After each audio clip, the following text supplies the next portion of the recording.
আগের দুটো পার্ট যারা দেখোনি তারা দেখে এসো, খুব আনন্দ পাবে। আর এই ব্যালকনিটা প্রায় ৪ তলার উপরে বলে এমন ঠান্ডা হাওয়া দিচ্ছে যে নরমালি তো ঠান্ডা নেই আজকে, কিন্তু আমাদের ভীষণ ঠান্ডা লাগছিল, কিন্তু ভিউটাও মিস করতে পারছিলাম না। আচ্ছা, যারা চ্যানেলে নতুন এসছো তারা প্লিজ আমার চ্যানেলটা সাবস্ক্রাইব করে দিও। ছোট্ট চ্যানেল, নতুন চ্যানেল, তোমরা সাবস্ক্রাইব করলে আরও এনকারেজমেন্ট হবে। তো সারা দুপুর সবাই রুমে বসে গল্প করেছি, অটোমেটিক সেটা রেকর্ড করিনি। বিকেলবেলায় ছাদে এসেছিলাম, আর ওদের ছাদের মধ্যে না একটা ঘোরানো ঘোরানো লোহার সিঁড়ি আছে। এগুলো দেখতে ভয়ঙ্কর হলেও উঠতে কিন্তু খুব মজা।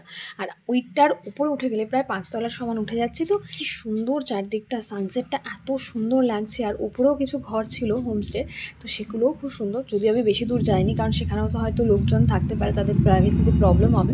আমি শুধু ভিউটা নেওয়ার জন্য উঠেছিলাম। নিচে মা দোলনায় বসে আছে আর বাকিরা তখনও রুমে ছিল। অসাধারণ লাগছিল। তবে এবার একটু মন খারাপ, কারণ ফেরত যেতে হবে বাড়ি। আবার কবে ওদের সাথে দেখা হবে জানি না, ওরা থাকে চন্দননগরে। শিমিশুর বয়স হয়েছে, তাই এতজনে মিলে গিয়ে থাকাটা সত্যিই সবার পক্ষে অসুবিধা, আর আমাদের ব্যস্ততার কারণে আমাদের যাওয়া হয়ে ওঠে না।